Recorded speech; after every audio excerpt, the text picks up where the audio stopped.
भगवान श्री राघवेंद्र सरकार का कर्म हम सभी प्रेम से बड़े भाव के साथ जन्मोत्सव का आनंद लिए। भगवान जन्म लेते ही रावण का वध करने का संकल्प किया। मां ने प्रार्थना किया तो प्रभु छोटे बालक बनकर रोने लगे। अब रोते हुए भगवान इतनी जोर जोर से रो रहे हैं कि पूरी अयोध्या में सुनाई पड़ गया। दशरथ जी महाराज के यहाँ पुत्र पैदा हो गया। कौशल्या मैया ने कहा, राघव लाला इतना रोने के लिए थोड़ी कहा। प्रभु राम ने कहा, मां मैं कोई काम अधूरा नहीं छोड़ता, जो भी करता हूं पूरा करता हूं। अब रोऊंगा भी तो पूरा रोऊंगा, अधूरा नहीं। और राम जी ने जो रोया है महाराज, दशरथ जी महाराज के कानों में आवाज पड़ी, बड़े प्रसन्न हुए। अयोध्या के सभी नगरवासी दशरथ जी महाराज के महल के पास आकर भीड़ लगा दी और सब आपस में यही कह रहे हैं, महाराज आज 60,000 वर्ष के बाद दशरथ जी महाराज के महल में बच्चे की रोने की चिल्लाहट सुनी, क्योंकि अभी तक किसी बालक का जन्म ही नहीं हुआ था। कोई दशरथ जी महाराज पैदा हुए थे और वो जब रोए थे तो अयोध्या के वासी रोने की आवाज सुनी। भगवान का जन्म धर्म की स्थापना के लिए होता है,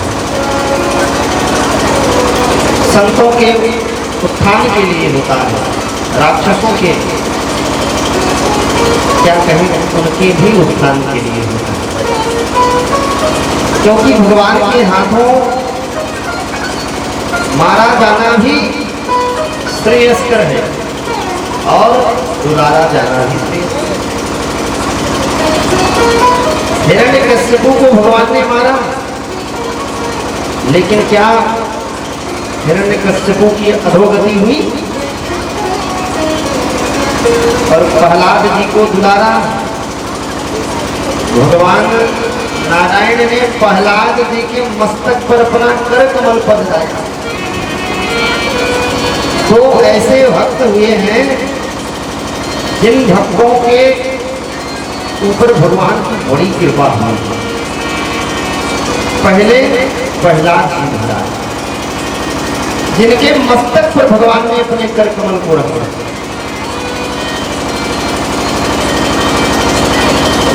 और दूसरे कौन? इन्हीं प्रहलाद के पुत्र विरोचन और उनके पति और उनके पुत्र राजा बलि। बलि राजा के मस्तक पर अपना चरण भगवान ने पधराया। बोलिए सच्चिदानंद भगवान की जय। भगवान के हाथों से ज्यादा गुण भगवान के चरणों में है। उन्हीं चरणों से गंगा जी निकली हुई जो आज सारे जगत के लोगों को पवित्र कर रहे हैं। भगवान विष्णु के चरण की भुवन में गंगा मैया।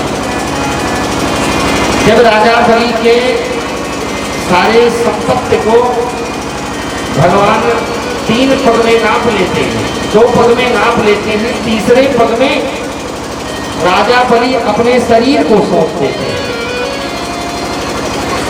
कैसे?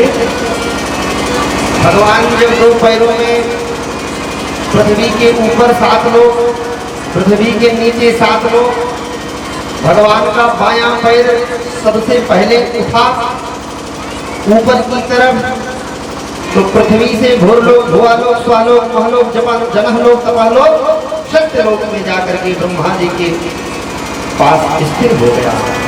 और ब्रह्मा जी ने वही भगवान वामन के चरण को धोकर कमंडल में रख लिया और वही भगीरथ ने अपने पूर्वजों को तारने के लिए घोर तपस्या करके गंगा जी को लाया। शिव जी के जटाओं में उलझ गई। क्यों उलझ गई? क्या कोई दुश्मनी थी शंकर जी गंगा जी से? क्यों उलझाया 1000 वर्ष तक? तो इसलिए कि गंगा जी ने सोचा मेरा इतना वेग है, मैं तो शिव जी को लेकर के सीधे रसातल में घुस जाऊंगी। बोली सच्चिदानंद भगवान की। भगवान ने कहा किसी को तारने आ रही हो, मारने नहीं, अभिमान दूर होना चाहिए।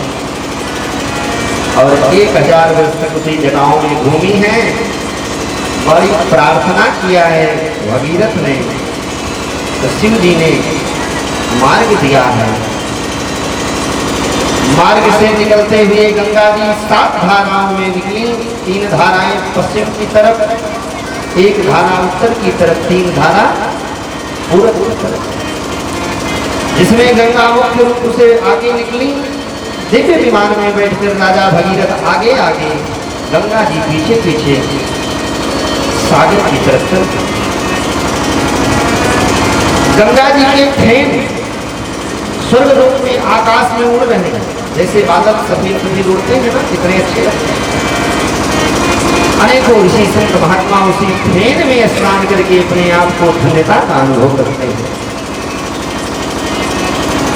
गंगा जी आगे बढ़ी। देखिए गंगा जी को त्रिपथगामिनी कहा जाता है। त्रिपथगामी, पहला पथ स्वर्गलोक से आई तो स्वर्ग का मार्ग, दूसरा मार्ग पृथ्वी पर भगीरथ के साथ गई सागर तक, और सागर में मिलने के बाद गंगा जी पताल को चली गई। पताल का मार्ग भागीरथी भोगवती जाह्नवी चात्रदेश्वरी विष्णु पादाब्ज संभूता गंगा त्रिपथगामिनी, तीनों पथों को गंगा जी ने पवित्र किया है। रास्ते में जन्नू ऋषि का आश्रम पड़ा, तो गंगा जी की तीव्र धारा में जन्नू ऋषि का आश्रम बह गया। उन्होंने कहा अच्छा, पकड़ करके गंगा जी को पी लिया। ऐसे ऐसे महान ऋषि गंगा को ही पी गए। भगीरथ ने पीछे देखा, गंगा का कुछ अता पता नहीं, वापस आए, देखा ऋषि बैठे थे, समझ गए इन्हीं की करामात है महाराज। प्रणाम किया ऋषिवर। इतनी तपस्या के बाद तो गंगा जी धरती पर आई। पितरों को तारने के लिए मैं ले जा रहा था, कृपा करें इन्हें वापस कर दे। ऋषि प्रकट हुए, निवेदन किया आज से गंगा जी का नाम जाह्नवी होगा। जन्नू ऋषि के नाम पर जाह्नवी होगा, और आज से वो तुम्हारी भी पुत्री कहलाएगी। तो जन्नू ऋषि ने अपने कान के माध्यम से गंगा जी को प्रकट किया। कान से निकलकर गंगा जी पुनः सागर की तरफ प्रस्थान की। सागर में पहुंचकर कपिल भगवान के आश्रम में राजा सगर के 60,000 पुत्र जो कपिल भगवान की तेज क्रोधाग्नि में जलकर भस्म हो गए थे, उन राख से गंगा जी का स्पर्श हुआ और वो सब के स्वर्ग चले गए। बोलिए गंगा मैया की। ऐसे महान प्रतापी राजा प्रभु श्री राम के वंश में हुए राजा हरिश्चंद्र कितने प्रतापी राजा थे। निवेदन कर रहा था कि भगवान कितने कृपालु हैं। पहले पग में स्वर्ग नाप लिया और दूसरे पग में पृथ्वी के नीचे 7 लोग। पृथ्वी के नीचे 7 लोग कौन कौन से हैं? अतल वितल सुतल तलातल महातल रसातल पताल, 7 लोग में। और भगवान विराट पुरुष में ये सारा संसार समाया है। आज इसी पॉइंट पर ब्रह्मदार लोग भगत लोग आए थे, तो चर्चा हुआ, बड़ा बेहद चर्चा हुआ दिन भर। परम संत श्रीमान मोहन सिंह जी भी आए थे, उससे भी बड़ी आध्यात्मिक चर्चाएं हुई।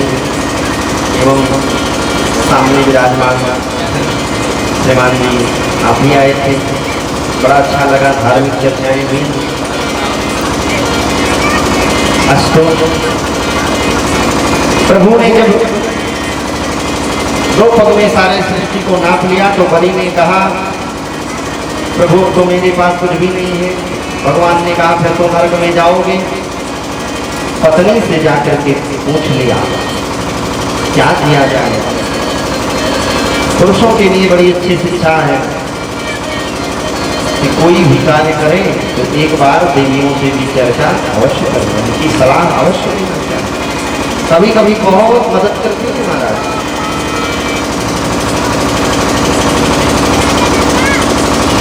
तो राजा बलि की पत्नी ने बड़ा सुंदर युक्ति बताया।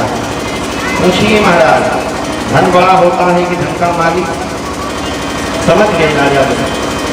कहा, प्रभु धन बड़ा होता है कि धन का मालिक? भगवान ने कहा, धन का मालिक बड़ा होता है। मालिक सही रहेगा धन फिर कमा लेगा। धन तो मुट्ठी की रेत है, पकड़ो फिसलती जाएगी ना, आएगा जाएगा है। इसकी यही कहते हैं। तो राजा बलि ने कहा, प्रभु अभी तो आपने मेरे धन को लिया है, मैं धन का मालिक तो अभी खड़ा हूँ, आप तीसरे पग से मुझे नाप लीजिए। तो भगवान ने चरण बढ़ाया और भगवान के दिव्य गुण, भगवान के चरण को मस्तक के ऊपर बढ़ने ही नहीं दिया। भगवान के दिव्य अलौकिक सौहार्द, कारुण्य, ये जो गुण हैं, ये गुण भगवान के चरण को पकड़ लेते हैं और भगवान का चरण बलि राजा के मस्तक पर स्थित हो जाता है। बलि स्वर्ग चाहते थे, भगवान पातालपुरी भेज दिए। ये भगवान की महिमा और कृपा भी। चाहने वाले को भगवान क्या देंगे क्या पता। तुम चाहते कुछ और, वो चाहता कुछ और है।